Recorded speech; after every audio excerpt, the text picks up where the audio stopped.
falar de africanidades e de samba, necessariamente temos que falar das tias, as tias baianas. Era a denominação que dava aquelas senhoras que viviam no Rio de Janeiro, muitas delas oriundas da Bahia, do final do século XIX até meados do século XX. As tias baianas faziam das suas casas ponto de encontro de negros, de música, de religiosidade, né? Elas eram as mantenedoras da cultura africana nos grandes centros urbanos, sobretudo na capital da República, Rio de Janeiro. Elas eram verdadeiras matriarcas. As negras baianas passaram a ser chamadas de tias. Eram as matriarcas de famílias unidas por laços de pertencimento étnico, que cuidava dos filhos delas e dos mais que viviam na redondeza, sobretudo quando as mães tinham que sair para trabalhar. Então era uma verdadeira coletividade e foi aí, segundo as pesquisas, que nasceu o samba. Aqui nós temos tia Ciata, né? Que foi uma grande liderança no Rio de Janeiro, e aqui nós temos tia Ciata e tia Josefa. Então nós falaremos hoje sobre algumas delas, umas breves biografias dessas tias, mais uma vez utilizando como fonte bibliográfica a Enciclopédia Negra, organizada pelo Flávio dos Santos Gomes, Jaime Laureano e Lilian Moritz Schwartz, obra que nós estamos utilizando, né, para dar visibilidade a essas e esses protagonistas negros. Tia Ciata, natural da Bahia, talvez de Santo Amaro da Purificação ou de Salvador. O nome dela era Hilária Batista de Almeida. Nasceu em 1854, sendo provavelmente filha de uma africana liberta. Migrou para o Rio de Janeiro por volta de 1876, junto com africanos e nascidos no Brasil, que partiram de Salvador para a Corte, como era chamada a cidade do Rio de Janeiro. Partiram em levas crescentes entre as décadas de 1860 e 1880. Parte dessas comunidades migratórias iria se fixar nas áreas centrais, entre os bairros da Saúde, de Santo Cristo e da Gamboa. Criada na Bahia, entre comunidades negras africanas, Hilária conheceria no Rio outros pedaços da diáspora, com muitos africanos cativos e libertos e nascidos no Brasil. Na Praça 11, a partir de fins do século XIX, cozinhava e vendia em tabuleiros nas confluências do Largo da Carioca, logo chamado popularmente de Tabuleiros da Baiana. E aqui eu aconselho também a leitura do livro Capoeira Escrava, né? Do Libânio. Ele trabalha essa questão da presença negra do Rio de Janeiro, a capoeira, as comidas, os zungus, como eram chamados os locais onde se vendia comidas nas ruas do Rio de Janeiro. Continuando então a biografia, a trajetória de tia Ciata.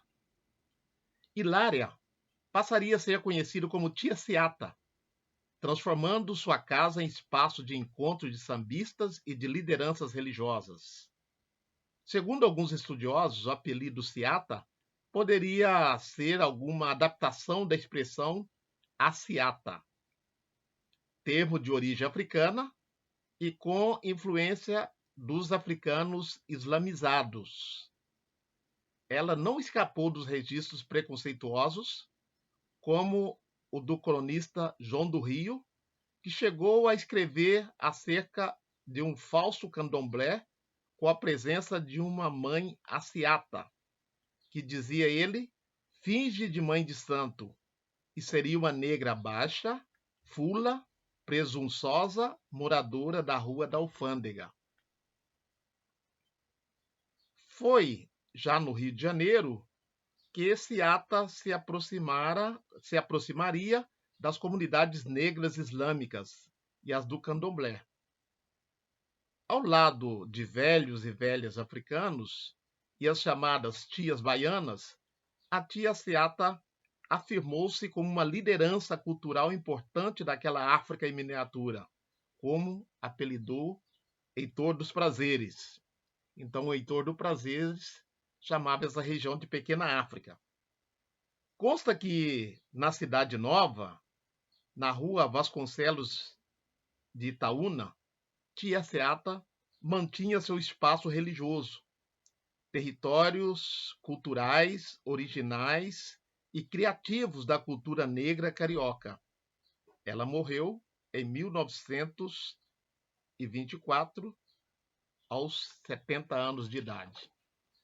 Importante notar aqui essa questão dos africanos islamizados, que foram trazidos para as Américas, para a região do Haiti e também para o Brasil.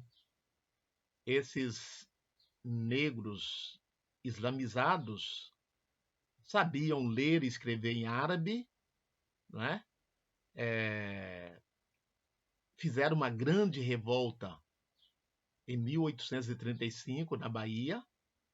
Em virtude disso, alguns foram mandados de volta para a África, como nós já comentamos numa outra postagem, quando nós falamos dos retornados.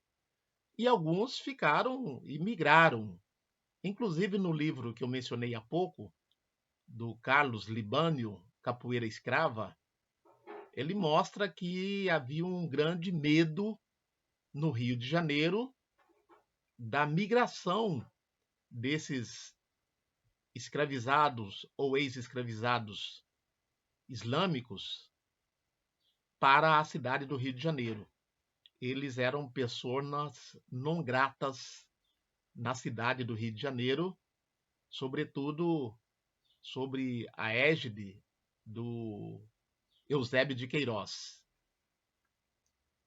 Outra tia baiana é a tia Maria do Jongo.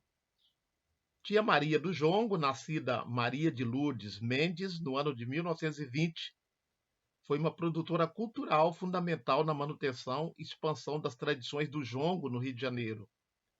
Ela conferiu novo significado às tias da Praça 11 e dos subúrbios cariocas, que se destacaram do alvorecer do século XX até as décadas de 50. A partir de meados da década de 90, tia Maria ganhou relevância como difusora do jongo e de suas tradições entre jovens organizadores da comunidade comunitária e artística. Consta que teria sido neta de ex-escravizados, com seus pais, Zacarias e Etelvina, migraram para o Morro da Serrinha. Na geração de irmãos, primos e vizinhos de tia Maria, estariam alguns dos fundadores da escola de samba Império Serrano, em 1947. Na juventude, ela conviveu no Morro da Serrinha com os mais antigos jongueiros. Viu de perto as tradições, os mistérios e ensinamentos de uma tradição negra herdada dos antigos cativos e africanos que se instalaram no sudeste escravista do 800. Na década de 1970, tia Maria foi convidada pelo mestre Darcy Ribeiro para participar do grupo Jongo da Serrinha. Aliás, não é o mestre Darcy Ribeiro, é o mestre Darcy, lá da Serrinha, não é? Pouco a pouco, passou a organizar eventos, ensinar a tradição e ganhar prestígio como a patrona do jongo no Rio de Janeiro. Por lá, foi criada a Casa do Jongo, uma organização transformada em ONG, organização não governamental. Tia Maria também constituiu um grupo musical próprio.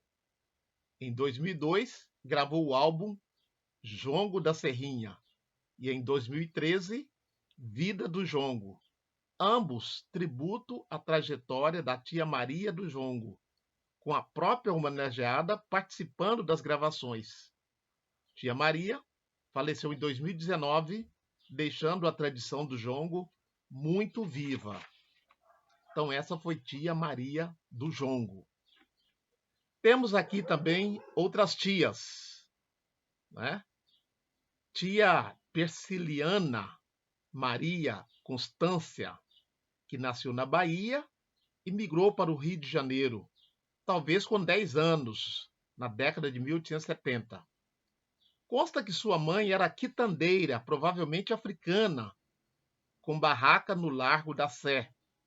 Ela se casou com Félix José Guedes e teve 12 filhos, sendo o primeiro o conhecido músico João da Baiana, cujo nome era João Machado Guedes. Temos também tia Amélia, Amélia Silvana de Araújo, migrante na mesma década, era casada com Pedro Joaquim Maria, que tocava instrumento de sopro. Foram pais do conhecido Donga, Ernesto Joaquim Maria dos Santos, autor do primeiro samba gravado, do qual nós já mencionamos aqui também. No Largo da Carioca, nas proximidades do local chamado Tabuleiro da Baiana, ficava a barraca da tia Teresa, onde se reuniam nas primeiras décadas do século XX jornalistas e políticos.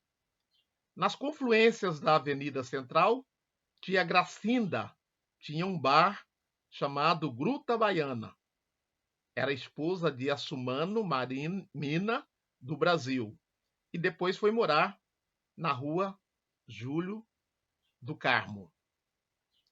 Tinha também a tia Fé Benedita de Oliveira. Nasceu em 1850 em Salvador, ou Minas Gerais, segundo algumas fontes, e foi se instalar no Morro da Mangueira. Ela se articulou com Hilário Jovino, conhecido personagem da Praça 11, ajudando a criar os ranchos Pérolas do Egito e Bloco da Tia Fé. Sucesso na Mangueira na década de 1920. Essas tias e tantas outras mulheres da colônia baiana foram mães, irmãs mais velhas, sogras ou esposas de operários, estivadores, sambistas e personagens religiosas da chamada Pequena África, convivendo com Cipriano Abedé, Rodolfo Xavier, o Bamboché Obiticô, entre outros, além de mãe Aninha, que passou uma temporada no Rio de Janeiro. São registrados os nomes de muitas tias, embora faltem pesquisas mais detalhadas sobre as suas trajetórias. Havia tia Rosa Olê, tia Jurema, tia Veridiana, mãe do conhecido Chico da Baiana, tia Perpétua, tia Mônica, tia Dadá, moradora da Pedra do Sal, tia Amélia Quindundi, ou tia Amélia Quitundi, moradora na Rua do Alfândega. Também se falava muito de tia Cidata, que morava nas proximidades da Pedra do Sal, na Saúde. Existia ainda a tia Josefa, rica, ou tia Josefa da Lapa, que era filha de santo de João Alabá, assim como tia Ciata e tia Percelina. Outra irmã de santo delas era a tia Bebiana, de Inhaçã, que ao lado de tia Maria do Adamastor, foi importante na fundação de vários ranchos.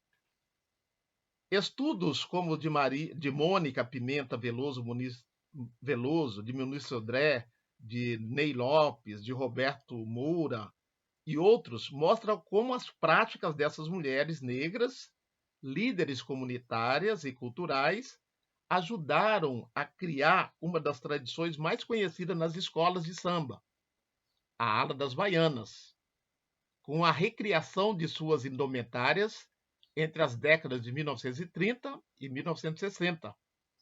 Morreram as mais antigas e conhecidas tias baianas, com cerca de 80, 90 anos. Elas levavam consigo histórias dos tempos da escravidão e do pós-abolição.